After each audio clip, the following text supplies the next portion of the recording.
Hello all and welcome to Stingray Tom's Florida and another amazing Florida 10. Followers of the channel will know that I love wildlife both in nature and in zoos and aquariums. So today I take a look at the amazing history of a type of aquarium that was first developed in the Sunshine State. Known as marine mammal parks or oceanariums, they are often larger than typical aquariums and are homes to aquatic mammals such as seals, sea lions, dolphins, and whales. There is no precise definition, of course, but the attractions I'll be covering in this video generally fit the description. There have been numerous examples of oceanariums in Florida for over 80 years, with varying acreage and types of animals. SeaWorld of Orlando has even developed into a fully fledged amusement park with roller coasters, water slides, and live shows, and as such it's become a theme park with aquatic animals as its theme. One quick note, until the 1970s, the term porpoise and dolphin were used interchangeably. The vast majority of porpoises and dolphins in Florida's oceanariums are Atlantic bottlenose dolphins. Most early oceanariums used the misnomer porpoise because to much of the public the term dolphin meant a fish rather than a mammal that could be found on the menu of Florida's seafood restaurants. To add to the confusion, today the dolphin fish is often called by its Hawaiian name mahi-mahi or its Spanish name dorado. Now, as of 2021, there are 6 oceanariums operating in Florida from the dolphin-focused Dolphin Research Center in the Middle Keys on up to SeaWorld. Let's take a look at those 6, as well as 4 more amazing historic Florida oceanariums. Enjoy! Amazing Oceanarium number 1, Marineland. Today's Marineland of Florida occupies the location of Florida's first marine mammal park. While aquatic mammals were shown in earlier zoos and aquariums, it can be argued that this was the first time that a park focused on them anywhere in the world. Opened in 1938, the irony was that the intention of the owners was to create a movie studio, not a new type of attraction. Marine Studios, as the facility was originally known, featured a large, deep tank on the dunes along the Atlantic Ocean just south of St. Augustine. They added more pools for underwater filming as time passed, and they were one of the first facilities to capture and display the mainstay of oceanariums, the bottlenose dolphin. Since they were located so close to St. Augustine, Marine Studios became popular as a tourist destination, and over a couple of decades the focus shifted from movie production to tourist attraction and featured a number of different whale species as well as some of the first aquatic mammal shows in the world. Marine Studios eventually became Marineland to reflect the change and added a motel, restaurant, and camping facilities. And it became one of the most successful attractions in Florida's golden era. By the 1980s, competition from larger oceanariums, especially SeaWorld, saw diminishing attendance. However, in 2016, the Georgia Aquarium purchased Marineland and currently operates it as a VIP experience type park where visitors pay premium prices to have close interactions with their animals. Amazing Oceanarium number 2, Theater of the Sea. While Marineland eventually struggled with competition, the rise in new parks in the 40s and 50s mostly benefited Florida's first oceanariums. Not only did they prove the concept was popular with tourists, but the emerging industry had few set ways to operate, so each new facility tried a mixture of what Marineland was doing along with their own ideas. Located in a quarry created to supply the construction of Henry Flagler's Overseas Railroad, the Theater of the Sea is one of the oldest oceanariums in Florida, having opened in 1946, just before Florida tourism's golden age. Located on Windley Key in the Middle Keys, the site was discovered by Bud and Martha McKinney, who realized the large and deep quarries would be perfect for the housing of dolphins, sea lions, and other animals. Milton Santini, a local fisherman who would later create his own Keys dolphin attraction, was asked to deliver 4 dolphins to the new park. Theater of the Sea did well during the Golden Age, but was nearly destroyed when Hurricane Donna rolled through in 1960. The McKinneys rebuilt and expanded. As time passed, more attractions were added, including a bottomless boat that had a hole in the middle in which dolphins would perform. The park continues to welcome visitors today, and like most of Florida's other oceanariums, offers up-close and personal tours and experiences between visitors and its animals. Amazing Oceanarium number 3, the Gulfarium Marine Adventure Park. Located in Fort Walton Beach, the longest-running marine aquarium on Florida's Gulf Coast continues to make people happy after more than 60 years. Due to its somewhat isolated location, the Gulfarium is less well known even to many longtime Floridians.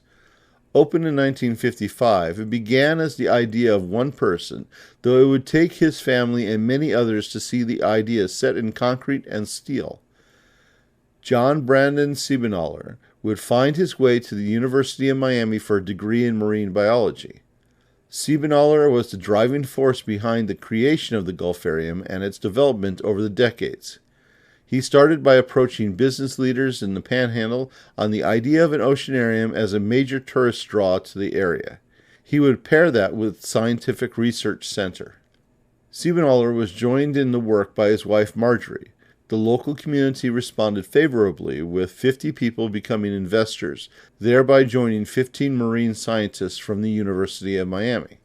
The main habitat initially functioned as a multi-purpose structure that showcased not only the Gulfarium's dolphins, but fish, stingrays, sea turtles, and sharks. The habitat was billed as the Living Sea exhibit, and there were around 120 windows on 2 levels below the water surface to view the sea life. One of the highlights in the early years were shark feedings done by a scuba diver. The real stars of the Gulfarium were the dolphins and their skills at jumping and spinning through the air. Trainers working with dolphins was first developed in Florida in the late 1950s, and several parks were advancing the process. This groundbreaking work would help lead to the development of the field of animal behavioral science.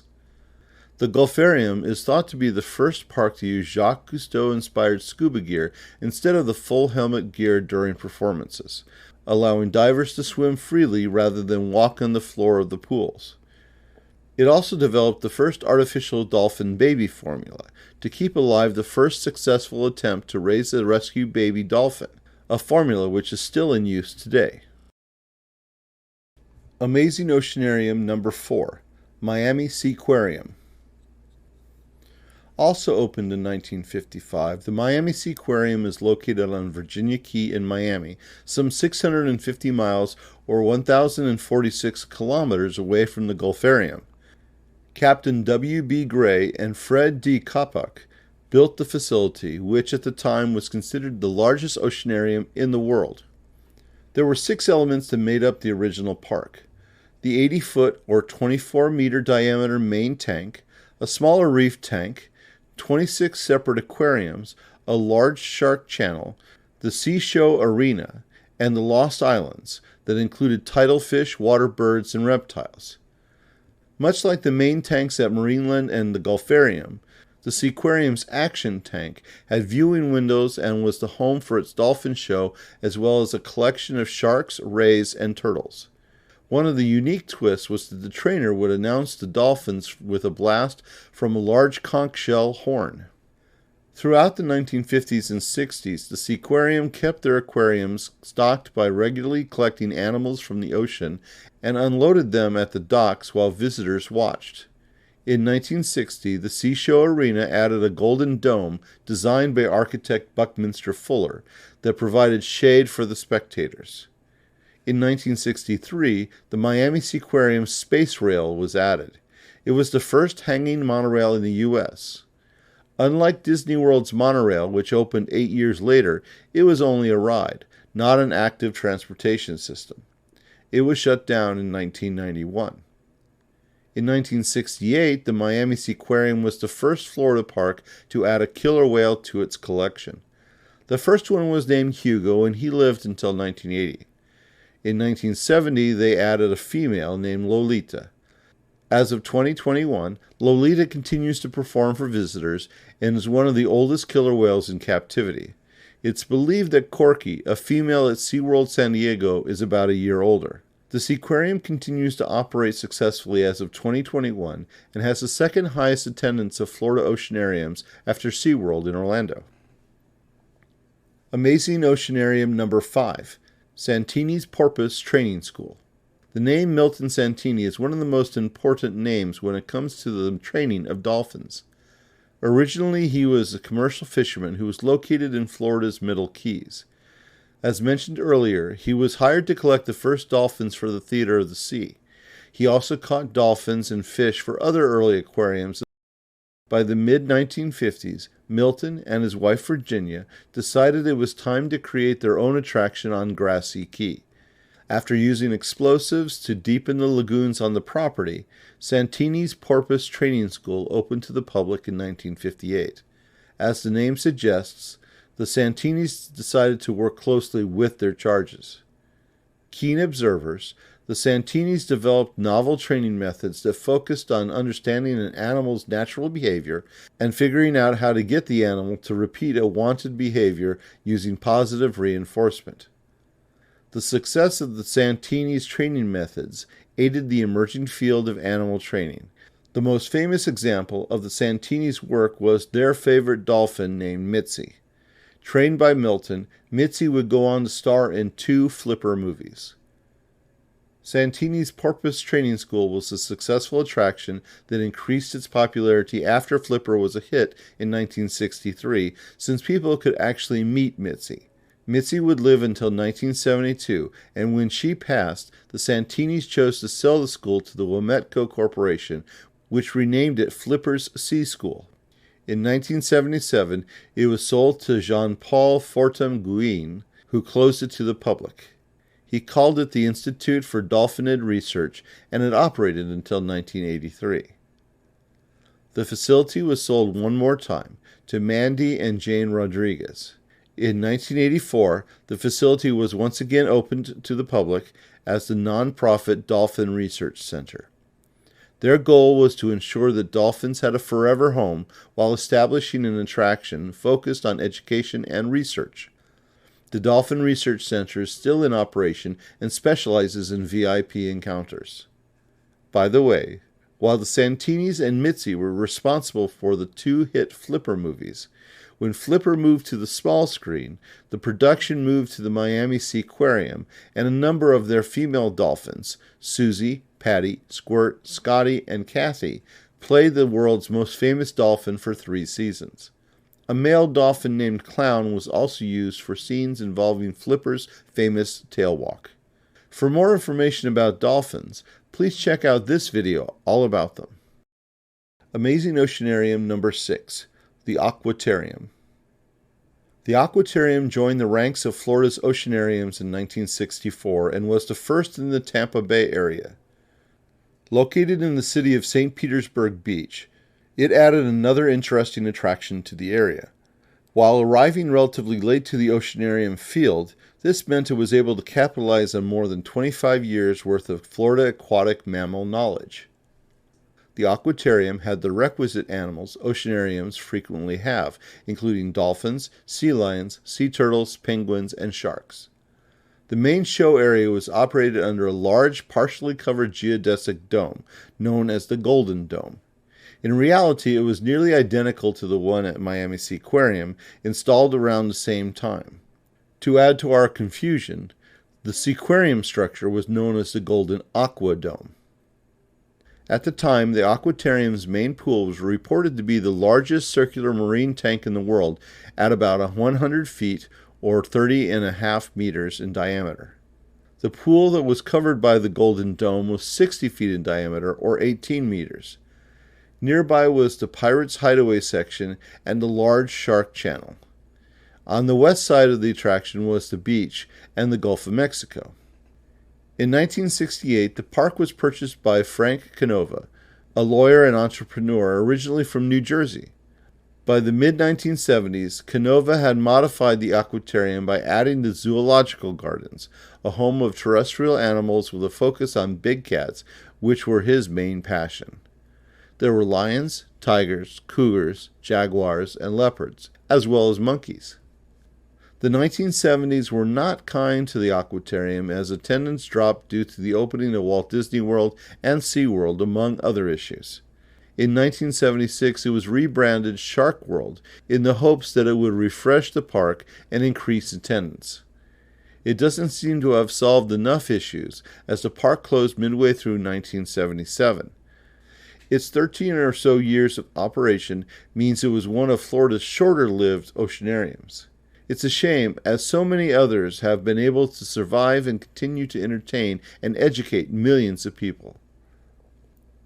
Amazing Oceanarium number 7, Cape Coral Gardens.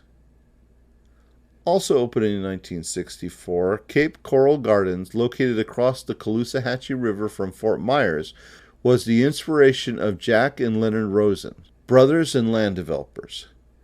Heading a group of investors, the brothers purchased 103 square miles or 267 square kilometers of land in 1958 for the purpose of creating a master-planned community. Since there were many similar communities springing up throughout the state, the brothers chose to use publicity as part of their plan to put Cape Coral foremost in the minds of people looking to relocate to the Sunshine State. Its most unusual publicity program was probably the attraction called Cape Coral Gardens. As a whole, Cape Coral Gardens is an interesting story deserving of a much more in-depth exploration, as it included botanical gardens with as many as 40,000 rose bushes, a water ski show, a spectacular water fountain show, a small zoo, a sculpture garden, and more. It was as if the Rosen brothers designed their own somewhat disjointed Disneyland without the many years of thought Walt Disney had invested in his project. I've included Cape Coral Gardens in this video because one of its most popular attractions was a dolphin show. The stadium contained a large pool with massive coral stone borders and the back of a large Spanish galleon complete with crow's nests. The stadium was one of the first to have lights to allow for nighttime shows, possibly a first for Florida Oceanariums. Along with 4 dolphins, there was a dog named George who was part of the show. He often rode in a small boat pulled by the dolphins.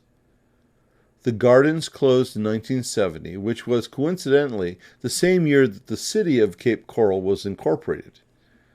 The water parts of the gardens, including the dolphins, were moved and developed into a smaller attraction named Aquatarium.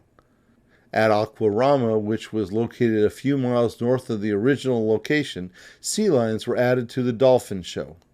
Aquatarium operated from 1971 until 1982. Amazing Oceanarium number 8, Ocean World.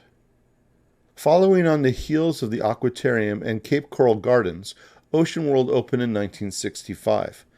Located in Fort Lauderdale, Ocean World was an oceanarium in the same vein as Miami Seaquarium and the Aquatarium.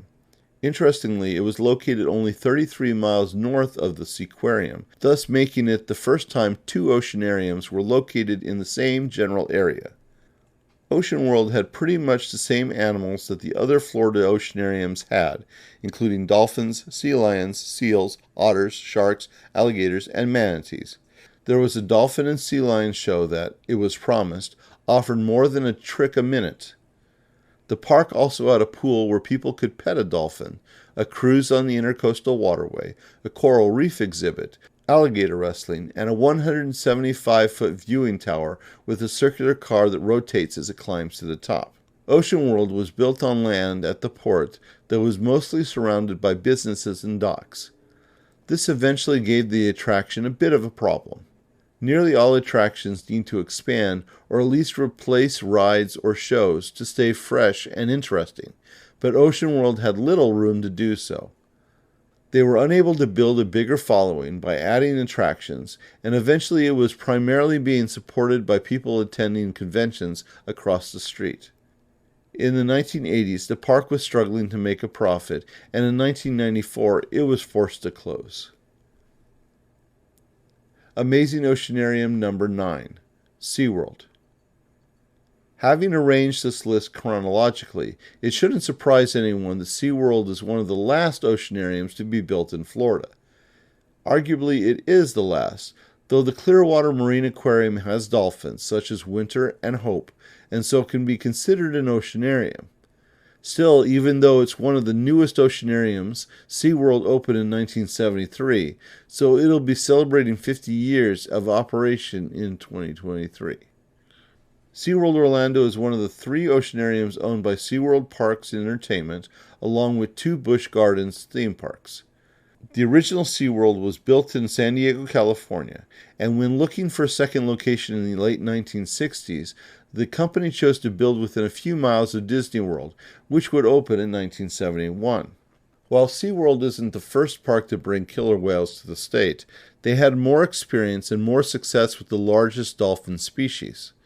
SeaWorld San Diego had kept the killer whale as early as 1965, while Miami Seaquarium got their first in 1968. SeaWorld Orlando was designed with killer whales as part of the plan, and their collection would grow to include 6. As of 2021, there are 5 in the park. SeaWorld is much more than killer whales, however. They have both the largest variety of aquatic mammals, as well as an excellent collection of both fish and sea invertebrates. They are also a leading theme park with numerous thrill rides and shows. Because of their proximity to Walt Disney World, they have been able to remain a popular destination and continue to be one of the busiest parks in the country. They also have an observation tower that is similar to the one that was at Ocean World. The main difference is that SeaWorld's is 400 feet tall instead of the 175-foot tall Ocean World Tower. SeaWorld became famous for animal interaction performances that had the highest production values in the U.S. At one point or another, the park used killer whales, dolphins, beluga whales, pilot whales, otters, sea lions, walrus, penguins, parrots, and even an Andean condor in live shows. Amazing Oceanarium number 10, Busch Gardens. As you probably know, today Busch Gardens is a state-of-the-art zoo and thrill ride-heavy theme park located in Tampa. As of 2021, the only aquatic mammals in residence are otters and hippopotamuses. No one would mistake it for an oceanarium, and while I'm including it on this list, I should say it's really an honorable mention.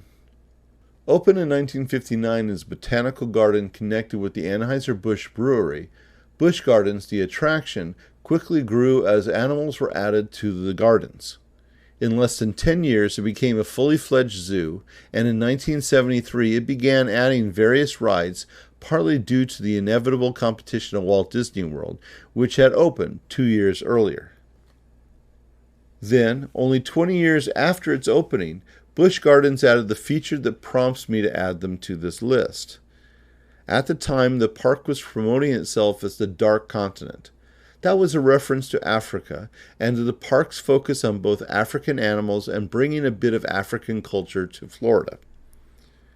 In the Timbuktu area of the park, they built the Dolphin Theater.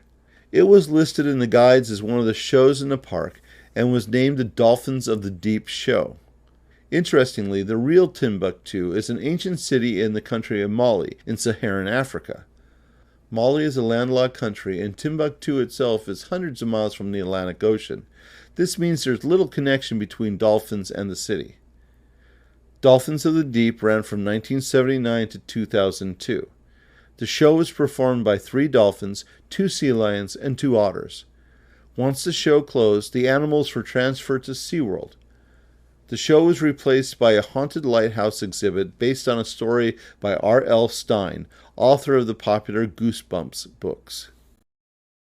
As you can see, Florida has a rich history of marine mammal aquariums reaching back more than 80 years.